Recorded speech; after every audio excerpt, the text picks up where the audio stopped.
My horns keep bumping the ceiling and it's really awkward. Hello everyone and welcome to a new Q&A video. Yay! Today I'm going to be specifically answering your fandom related questions. I thought this would be a nice change up to just doing like cosplay related questions. I happen to be in cosplay today, surprise, just thought it would be fun to wear my Ibuki cosplay for this Q&A. This cosplay was actually provided by CosplaySky. This video isn't sponsored by them or anything, they just provide this cosplay, but I just wanted to give you guys a quick little review on it because I've been really enjoying it. If you guys didn't see over on my Instagram, I did a photo shoot in this cosplay recently, and I have to say I've been really enjoying this cosplay. It's really nicely made, the choice of materials are really good, they're nice and thick, they're nice and sturdy, the attention to detail on it is really good, and it also just fits really well. Like, it was super true to size, it's incredibly comfortable to wear and fit me perfectly. That was something that I was a little bit worried about, but it turned out to be totally good, totally fine.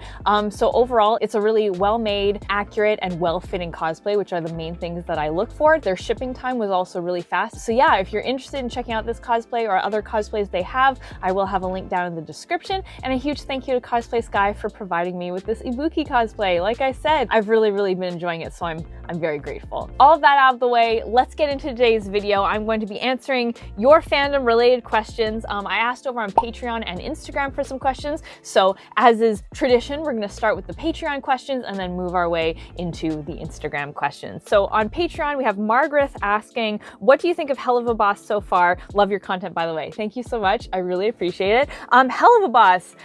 I honestly have not been enjoying the most recent episodes as much as I enjoyed the pilot. And I don't know why that is. I don't know if that's just like my COVID depression. Like, it's been really hard for me to enjoy media the way that I used to ever since the pandemic started. So I don't know if it's just my COVID brain not allowing me to really enjoy the episodes or if it's just like the episodes themselves. But I really loved the pilot, and I thought the pilot had like great comedy, great comedic timing. It was really well done.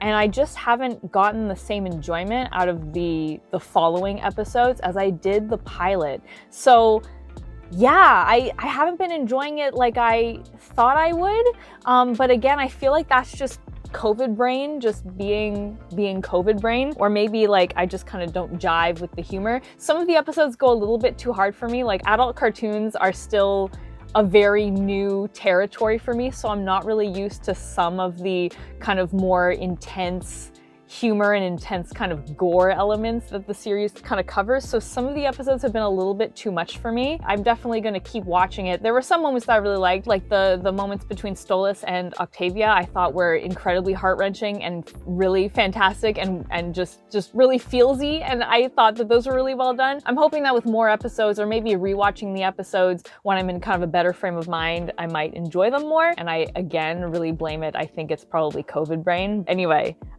yes, thank you for your question. Now we're gonna move on over to Instagram questions. So a lot of people asked what my first fandom was and what my latest fandom is, which is a fantastic question. Trying to kind of peg what my first fandom was is kind of hard because I've been a nerd my entire life. Like, ever since I was a kid, I've gotten hyper fixated on cartoons and fictional series.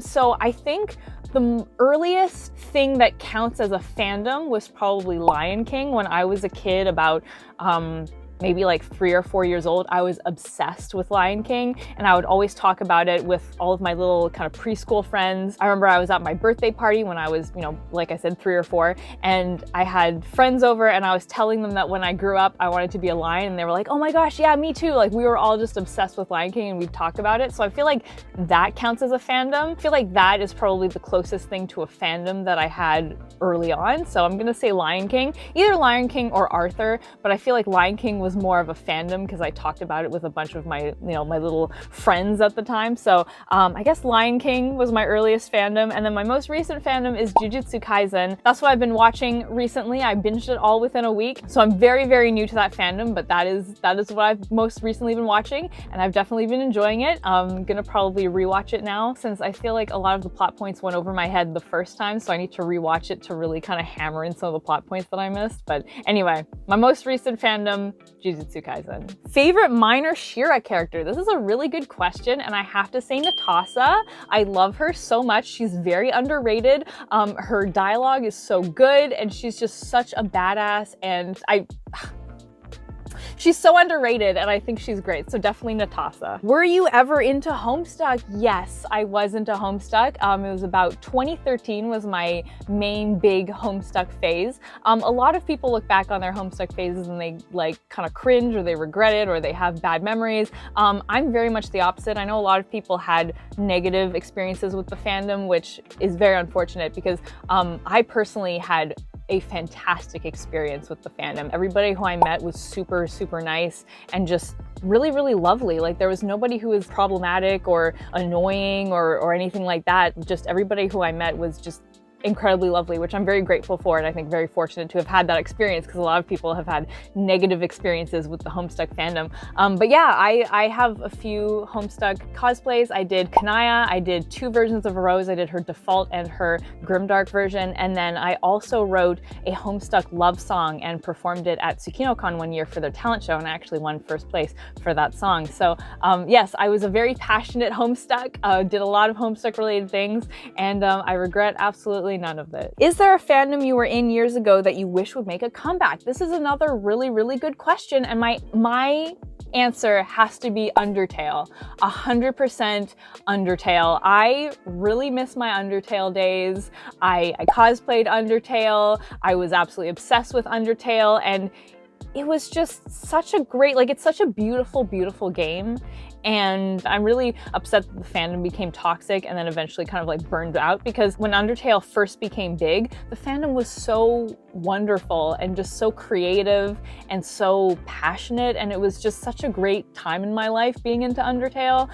So I really wish that that would make a comeback and that it would be kind of socially acceptable to cosplay Undertale, but I don't know if it is, but even if it isn't, you should obviously cosplay what you want. So I definitely will have to replay Undertale and then maybe bring my old cosplays back out. But yeah, if I could see a resurgence of Undertale cosplay and Undertale, you know, fandom, you know, have it be like back in the old days, oh, I'd be so happy. I really miss Undertale. What Studio Ghibli film world would you want to visit? This is another really good question. I love this question. Okay, all of them are so magical and wonderful, but I'd have to go with Howl's Moving Castle by far, just because the aesthetic of it is so gorgeous. I love all the little towns with all their little shops and everything, and just it's such a magical and imaginative and just kind of cozy and comforting world to me.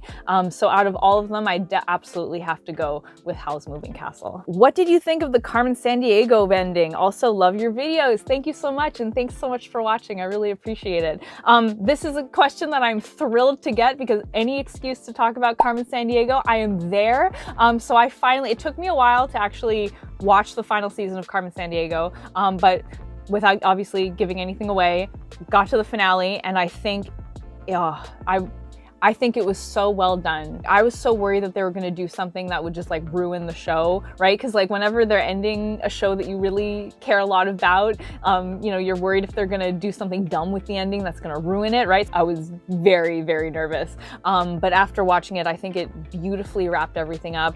There were no loose ends. Everybody got a happy ending except for obviously the antagonist. They got what they deserved, which was good. But everybody else got a happy ending. It all felt right. All the choices that they made for each of the characters really just felt right, and there was nothing that left me kind of, you know, disappointed. So I was so overjoyed when I watched the Carmen Sandiego ending. I thought that it was a beautiful ending to a fantastic show. If you haven't watched the Netflix reboot of Carmen Sandiego, please, please, please do it. It is so dreadfully underrated. So few people talk about it. I definitely need to do a teen cartoons video on it, because it is just like heavily underrated and really deserves more attention. And like I just said, the ending is very good. So you don't have to worry about it having a disappointing ending. Everything about it, the writing and everything is just chef's kiss. What is the most obscure fandom you're in and would love to pull others to join? Okay, that is A very good question. I think a lot of people watching are already gonna know the answer, but that is definitely Extreme Ghostbusters, one of my absolute favorite cartoons of all time, and is heavily, heavily, heavily underrated, very obscure, and deserves so much more love. I'll give you guys a little bit of a synopsis. There will be a Teen Cartoons video on Extreme Ghostbusters coming up, but for right now, here's a little taste of it. It is this very good cartoon from the 90s, and it's basically like Ghostbusters The Next Generation. So you have the original crew, and they essentially pass the torch on to this group of university students who take over being Ghostbusters. All of the characters are written so well. They're all super lovable. Some of the episodes get genuinely creepy. Like the previous Ghostbusters cartoon, which is Real Ghostbusters, is a little bit more based in like kind of comedy, and it's more whimsical, whereas Extreme Ghostbusters is basically supposed to be more creepy, which I really, really appreciate. It's not like disturbingly creepy, but it's definitely like there are some episodes that are just like, ooh, that's a little creepy, and I really like it. So it has great comedy, it has great monsters that they're fighting. There are some, like I said, genuinely creepy episodes, and the characters are all really lovable. So I definitely recommend checking it out. You can actually watch it on YouTube. The official Ghostbusters YouTube channel is posting episodes of it every week. So I'll have that linked up there to go check it out. So yeah, it's free to watch. So you have no excuse. Go watch Extreme Ghostbusters, because I'd love more people to be into it. And then once you get into it, come hit me up and we'll talk about Extreme Ghostbusters, because I'm always down to talk about Extreme Ghostbusters. A lot of people asked me Danganronpa themed questions, which is great because, you know, I happen to be in my Danganronpa cosplay today. A lot of people asked me who my favorite character is, my least favorite character is, and what my favorite game is. So my favorite game is definitely the second one. I have to go with the second one. I just love the characters the most in that game. I like the storyline the most in that game, and I feel like that particular class of characters got the best deal out of all three of the classes, so good for them. But yeah, the second game is definitely the one that I've enjoyed by far the most, mostly because of the characters. I really love the second game's characters. My most favorite character is definitely Soda. I don't know, he's just really comforting to me. I have this thing where I always choose the flirty idiot character, and Soda totally like fits into that. But yeah, I find him really comforting, and just he's just so stupid, but he tries his best. And he has pink hair, and pink is my favorite color, so like, hell yeah. Yeah, I really like Soda. My least favorite character is definitely Junko. I do not like Junko at all, because she does such despicable things. I hate really evil antagonists. I hate bad characters. I know that they're supposed to be bad, and that's the whole point, and I totally respect that. But like, I'm very much into hero characters, and I just don't like evil characters who do really evil, terrible, despicable things, and Junko is one of those characters who does that. So obviously that makes her a good antagonist, which I respect, but in terms of like me liking her as a character, I don't like her because she's so evil. I hope that makes sense. But yeah, I don't like Junko. She's definitely my least favorite. Final question is, how were fandoms like before the internet was more common?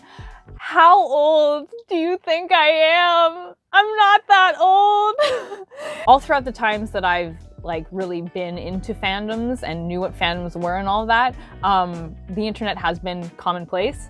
So it's always been a thing. What I will say is that as the internet evolves, the medium through which you talk about fandoms with other people change. So when I first started, I used message boards to talk to other people in similar fandoms. I was really big into the Danny Phantom fandom, and I used message boards to talk to other fans. That was about 2007, and then by 2009, that was when DeviantArt was really big, and so I mainly talked to other fans through DeviantArt. And then as things have evolved, it's changed to Instagram. Now TikTok is really big. So as kind of the internet has evolved, the platform through which people share their fandoms changes. So I will say that there has been a shift from message boards to now I feel like TikTok is the most prominent place for people to talk about fandoms. So it's been an evolution that way. But in terms of like before the internet was more common, I'm not that old.